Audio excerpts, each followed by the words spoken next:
नमस्कार, ये all India radio के विदेश प्रसारण प्रभाग की हिंदी सेवा है। इंग्लैंड, पश्चिम यूरोप, दक्षिण पूर्व एशिया, पूर्वी अफ्रीका, मॉरिशस, पश्चिम एशियाई देशों और खाड़ी देशों के लिए लक्षित हिंदी सेवा के इस सोशल मीडिया कार्यक्रम में आप सभी का स्वागत है। पेश है ESD न्यूज मैगजीन। ये है ऑल इंडिया रेडियो की हिंदी सेवा। लीजिए सुनिए समाचार मुनीश शर्मा से। प्रधानमंत्री नरेंद्र मोदी ने एक राष्ट्र एक गैस ग्रिड कार्यक्रम के जरिए देश को स्वच्छ ऊर्जा उपलब्ध कराने का आश्वासन दिया है। उन्होंने ये भी कहा है कि ऊर्जा उत्पादन में प्राकृतिक गैस की हिस्सेदारी मौजूदा 6.2% से बढ़ाकर 15% कर दी जाएगी। प्रधानमंत्री ने केरल में कोच्चि से कर्नाटक में मंगलुरु तक 450 किलोमीटर लंबी प्राकृतिक गैस पाइपलाइन का उद्घाटन करते हुए ये बात कही। श्री मोदी ने कहा कि मौजूदा सरकार ने तेल और गैस क्षेत्र में तेजी से सुधार किए हैं, अक्षय ऊर्जा की पहुंच बेहतर बनाई है और इस क्षेत्र की बुनियादी आवश्यकताएं तीव्रता से पूरी की हैं। प्रधानमंत्री ने कहा कि दोनों राज्यों के विकास को गति देने में इस पाइपलाइन की महत्वपूर्ण भूमिका रहेगी।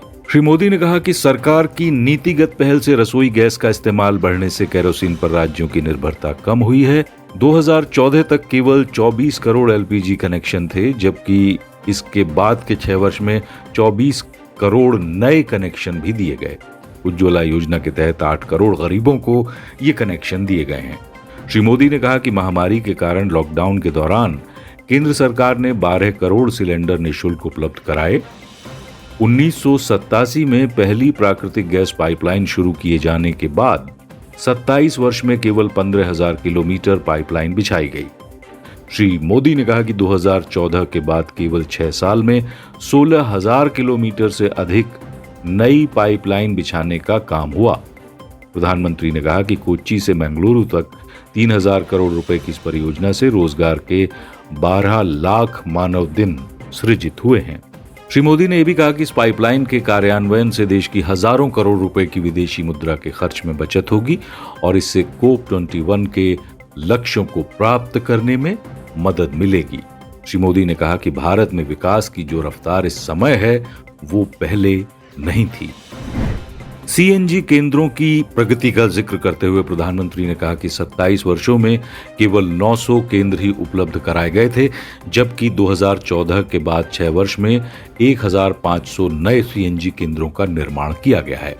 प्रधानमंत्री ने कहा कि 2014 तक पाइप के जरिए प्राकृतिक गैस पहुंचाने के केवल 25 लाख कनेक्शन थे, लेकिन बीते 6 साल में 72 लाख कनेक्शन दिए गए। श्री मोदी ने यह भी बताया कि कोच्चि और मंगलुरु के बीच पाइपलाइन से 21 लाख नए पाइपलाइन कनेक्शन उपलब्ध कराने में सहायता मिलेगी। प्रधानमंत्री ने कहा कि अगले 10 वर्ष में पेट्रोल में 20% एथनॉल सम्मिश्रित करने का लक्ष्य रखा गया है। उच्चतम न्यायालय ने आज राष्ट्रीय राजधानी में सेंट्रल विस्टा प्रोजेक्ट के लिए भूमि उपयोग में बदलाव के लिए पर्यावरण मंजूरी और अधिसूचना को सही पाया है। 3 न्यायाधीशों की एक पीठ ने बहुमत से फैसला देते हुए कहा कि दिल्ली विकास प्राधिकरण अधिनियम के तहत अधिकारों का प्रयोग वैध था और पर्यावरण मंत्रालय द्वारा पर्यावरण मंजूरी की सिफारिशें भी सही थीं। न्यायालय ने अपने फैसले में कहा कि निर्माण कार्य शुरू करने के लिए विरासत संरक्षण समिति की मंजूरी आवश्यक होगी। न्यायालय उन कई याचिकाओं की सुनवाई कर रहा था जिनमें संसद और केंद्रीय सचिवालय भवनों के क्षेत्र में भूमि के इस्तेमाल तथा पर्यावरण संबंधी नियमों के अनुपालन को चुनौती दी गई थी। इससे पहले न्यायालय ने 7 दिसंबर को नए संसद भवन के लिए शिलान्यास समारोह की अनुमति दी थी, लेकिन 10 दिसंबर को ये निर्देश भी दिया था कि कोई निर्माण नहीं होना चाहिए। प्रधानमंत्री नरेंद्र मोदी ने नए संसद भवन के निर्माण के लिए आधारशिला रखी और भूमि पूजन किया, जो 20,000 करोड़ रुपए की सेंट्रल विस्टा प्रोजेक्ट का एक हिस्सा है। आवास और शहरी मामलों के केंद्रीय मंत्री हरदीप सिंह पुरी ने सेंट्रल विस्टा प्रोजेक्ट के बारे में उच्चतम न्यायालय के फैसले का स्वागत किया है। अपने ट्वीट संदेश में उन्होंने कहा कि केंद्र सरकार पर्यावरण संबंधी चिंताओं के लिए हमेशा संवेदनशील रही है और निर्माण की अवधि के दौरान श्रेष्ठ मानकों का पालन करती रहेगी।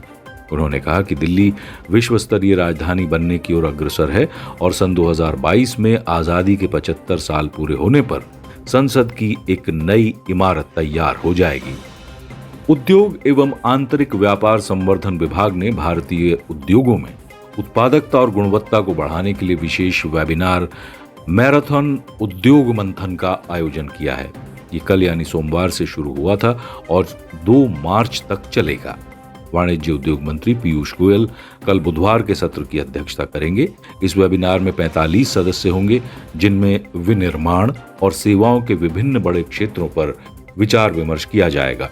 इनमें क्षेत्र तथा उद्योग विशेष के विशेषज्ञ और उद्योग परीक्षण तथा मानक निकायों के प्रतिनिधि भी शामिल होंगे।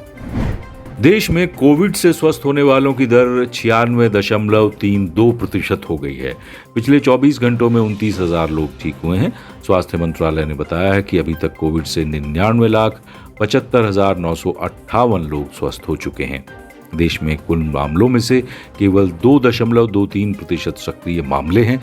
इस समय कोविड के लगभग 2,31,000 मरीज हैं।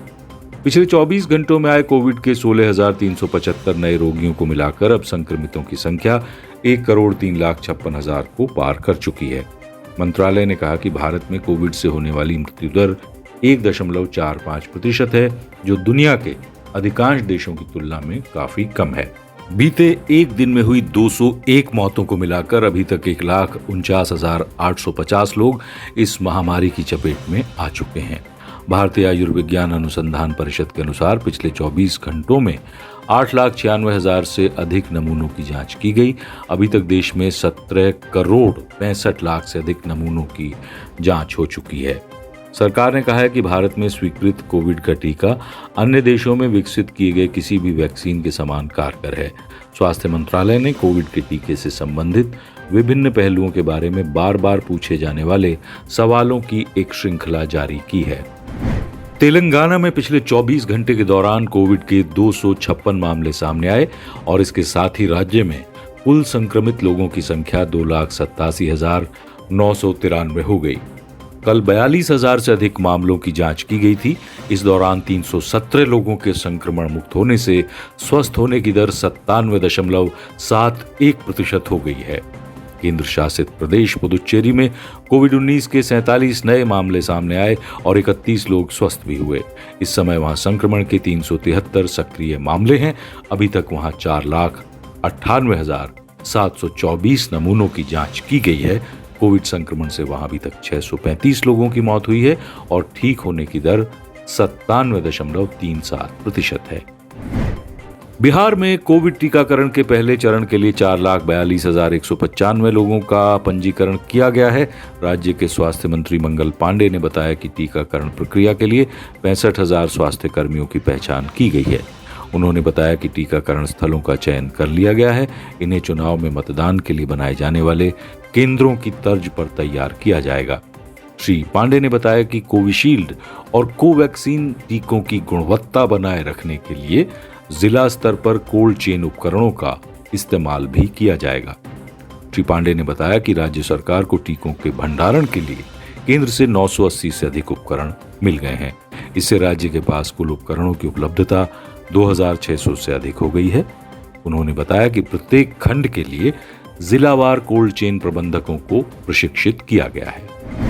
सूचना एवं प्रसारण मंत्री प्रकाश जावड़ेकर ने कोविड-19 के टीके के बारे में कांग्रेस की ओर से उठाए गए प्रश्नों की आलोचना की है। ट्वीट में श्री जावड़ेकर ने आश्चर्य जताया कि कांग्रेस को इस टीके से क्या समस्या हो सकती है। उन्होंने कहा कि इसके बजाय शायद उनको अपने नेता के साथ समस्या है। इससे पहले कुछ कांग्रेस नेताओं ने औषध नियंत्रक द्वारा भारत बायोटेक निर्मित कोवैक्सीन टीके के इस्तेमाल की अनुमति देने पर यह कहते हुए सवाल उठाया था कि इस टीके के मानवीय परीक्षण का तीसरा चरण अभी पूरा नहीं हुआ है। कर्नाटक के स्वास्थ्य और चिकित्सा शिक्षा मंत्री डॉक्टर सुधाकर ने देश की एक निजी कंपनी भारत बायोटेक द्वारा तैयार की गए इस कोरोना टीके को लेकर सवाल उठाए जाने पर चिंता जताई है। उन्होंने चिकित्सा समुदाय से अनुरोध किया है कि उस टीके की आलोचना करके इसके विकास में वैज्ञानिकों के योगदान को ठेस न पहुंचाएं। आज अपने कई ट्वीट्स में उन्होंने कहा कि भारत कई तरह के टीकों का एक विशाल निर्यातक है और सारी दुनिया इस महामारी के विरुद्ध उसके प्रयासों पर विशेष ध्यान दे रही है। बांग्लादेश सरकार ने ऑक्सफोर्ड विश्वविद्यालय और एस्ट्राजेनेका द्वारा तैयार किए गए कोविड टीके के आपातकालीन उपयोग को अपनी मंजूरी दे दी है।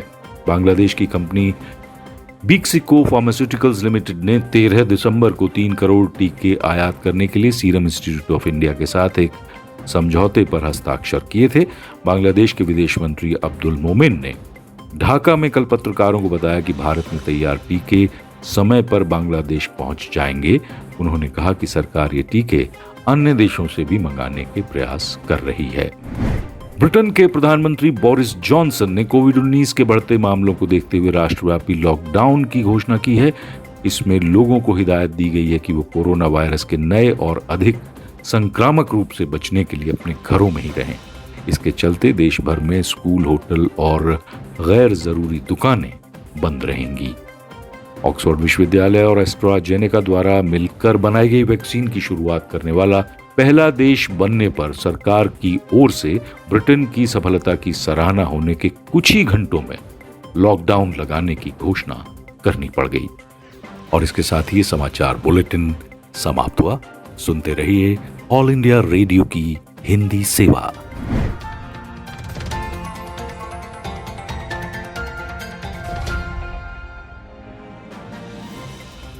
समाचार पत्रों से प्रस्तुति हिंदी एकांश, वाचन स्वर नीलम मलकानिया का। देश के विभिन्न समाचार पत्रों ने अलग अलग विषयों पर संपादकीय लिखे हैं और साथ ही बहुत सी खबरें सुर्खियों के रूप में मुख्य पृष्ठ पर आई हैं। आज के समाचार पत्रों पर एक नजर डालें तो प्रधानमंत्री के राष्ट्रीय माप पद्धति सम्मेलन में कोरोना का टीका विकसित करने के लिए वैज्ञानिकों की सराहना की खबर सभी अखबारों में प्रमुखता से है। दैनिक जागरण ने प्रधानमंत्री का बयान देते हुए लिखा है, दुनिया के सबसे बड़े टीकाकरण अभियान के लिए देश तैयार। अमर उजाला के अनुसार प्रधानमंत्री ने कहा, देश को वैज्ञानिकों और विशेषज्ञों के योगदान पर गर्व। राष्ट्रीय सहारा की सुर्खी है, गुणवत्ता से निर्धारित होगी ताकत। पंजाब केसरी के अनुसार दुनिया के हर कोने में भारतीय उत्पादों के उपभोक्ता का दिल जीतना होगा। हिंदुस्तान ने उपराष्ट्रपति एम वेंकैया नायडू का बयान देते हुए लिखा है, टीका उपलब्ध होना विज्ञान की बड़ी छलांग। वैक्सीन पर बहस शीर्षक से हिंदुस्तान लिखता है, भारत बायोटेक ने कहा, कोवैक्सीन पर सियासत गलत, ये 200% सुरक्षित।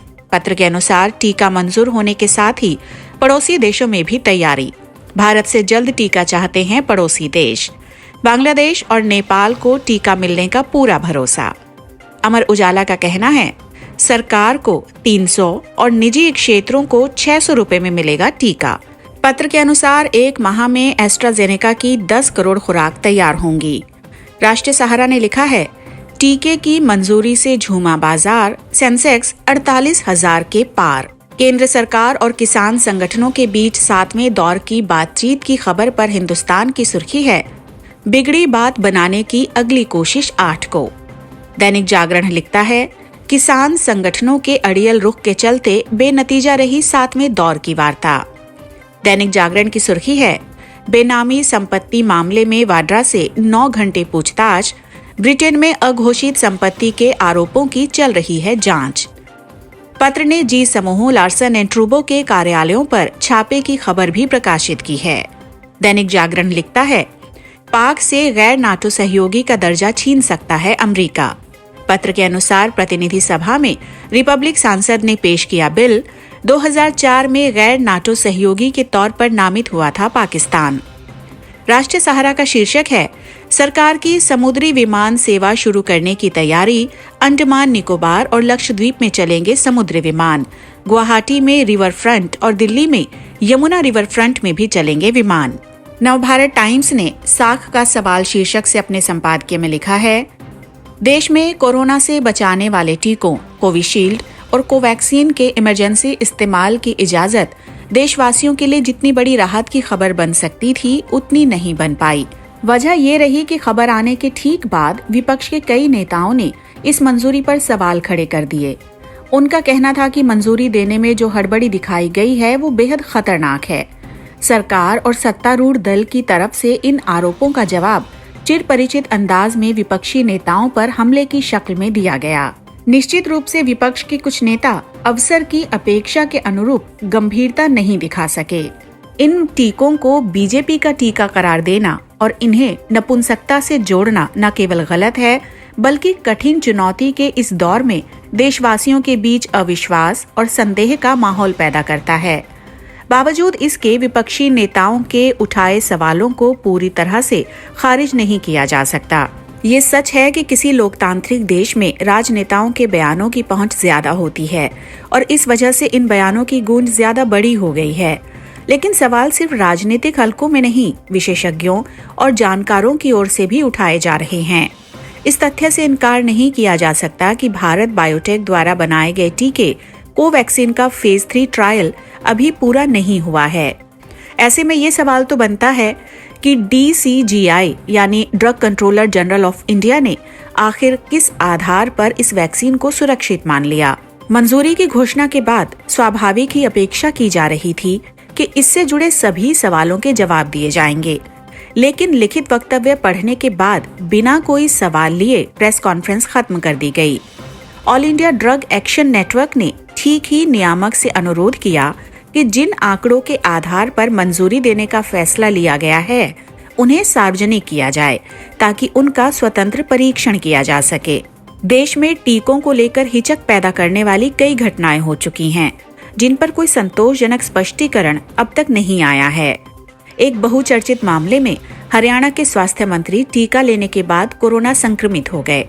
ये कहना काफी नहीं है कि उन्होंने एक ही डोज ली थी इसलिए संक्रमित हो गए। इसका जांच आधारित स्पष्ट जवाब मिलना चाहिए कि वो संक्रमण किसी रूप में टीके का ही दुष्परिणाम तो नहीं था। अमेरिका और ब्रिटेन में टीके के नतीजों को लेकर सवाल उठे तो ठहर कर उनके संतोषजनक जवाब दिए गए। कोई कारण नहीं कि भारतीय नियामक संस्थाएं लोगों को आश्वस्त करने की अपनी जवाबदेही से बचने का प्रयास करें। सवाल सिर्फ इस टीके का नहीं, देश के पूरे फार्मास्यूटिकल सेक्टर की साख का है। अभी आप सुन रहे थे समाचार पत्रों से।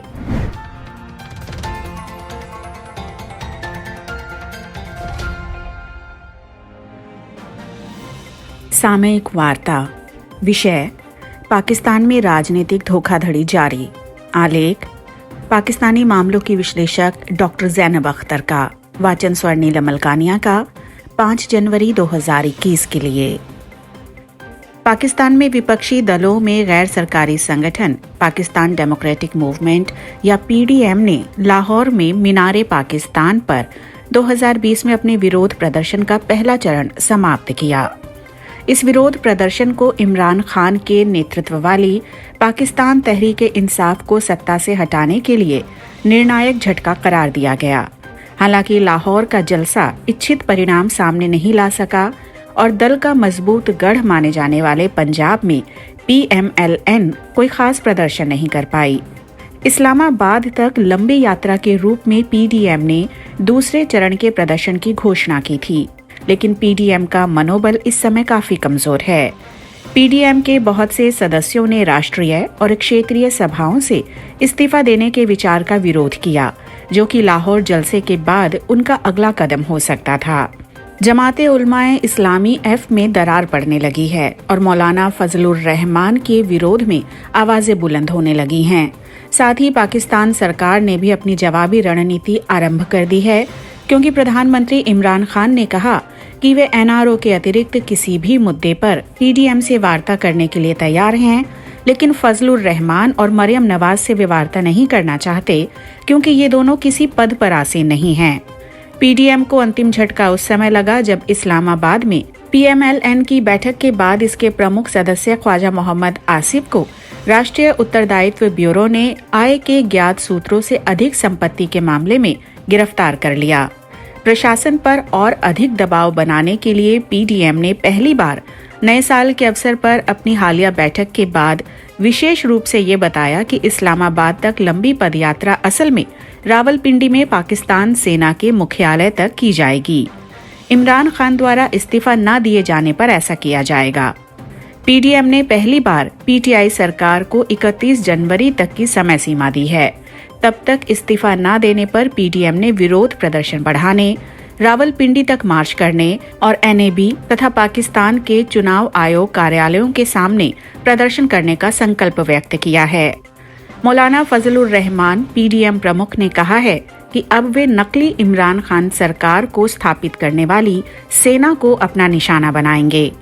पीडीएम सेना के जनरल का सम्मान करता है, लेकिन अब उन्हें पीछे हटते हुए अपनी संवैधानिक जिम्मेदारियां निभानी होंगी।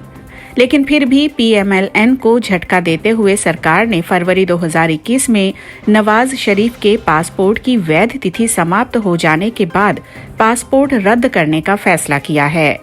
पीटीआई सरकार ने तर्क देते हुए कहा कि नवाज शरीफ को देश विहीन कर दिया जाएगा, ताकि या तो उन्हें मजबूरन ब्रिटेन में शरण लेनी पड़े या फिर सऊदी अरब या कतर जैसे किसी अन्य देश चले जाना पड़े या फिर पाकिस्तान लौटकर न्यायालय के सामने पेश होना पड़े।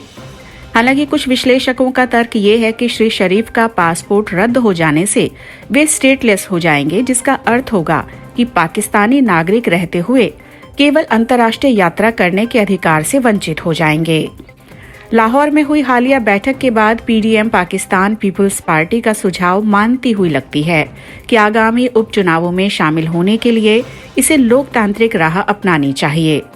ये उल्लेखनीय है कि 8 राष्ट्रीय और प्रांतीय सभाओं के उपचुनाव कोरोना विषाणु महामारी की वजह से अलग से होंगे। ईसीपी के अनुसार इससे आगामी सीनेट चुनावों के लिए निर्वाचन दल तैयार करने का रास्ता साफ होगा। विपक्षी दलों के कुछ सदस्य ये संकेत भी दे रहे हैं कि पीडीएम को इस लड़ाई में अभी और जूझना पड़ सकता है और इस वर्ष इमरान खान सरकार का खात्मा शायद ना ही हो। एक और तथ्य ये भी है कि उच्च मुद्रास्फीति और अर्थव्यवस्था की डामाडोल हालत के बीच इमरान खान ने खुले तौर पर ये कबूल किया है कि सरकार का 1.5 साल तो मुद्दे समझने में ही बीत गया। इन सब से भी जनता के बीच असंतोष बढ़ सकता है। वे राजनीतिक दलों के समर्थन के बिना भी सड़कों पर उतरकर विरोध प्रदर्शन कर सकते हैं। इस राजनीतिक अस्थिरता के बीच इमरान खान सरकार ने आतंकवाद के खिलाफ लड़ाई का अनोखा प्रदर्शन करते हुए 5 वर्षों की जमानत के बाद 26 नवंबर को मुंबई पर हुए आतंकी हमलों के एक षड्यंत्रकारी ज़कीउर रहमान लखवी को गिरफ्तार कर लिया है। ये पेरिस स्थित FATF आतंकरोध वित्त निगरानी समूह को प्रभावित करने की मंशा से ही किया गया है, क्योंकि अगले माह ही समूह का पूर्ण सत्र ये फैसला लेने वाला है कि पाकिस्तान ग्रे सूची में ही रहेगा या फिर इसे ब्लैक सूची में शामिल किया जाएगा। ये था ऑल इंडिया रेडियो के विदेश प्रसारण प्रभाग की हिंदी सेवा का यूट्यूब कार्यक्रम। ESD न्यूज मैगजीन का अगला अंक लेकर हम फिर हाजिर होंगे। अब दीजिए इजाजत। नमस्कार।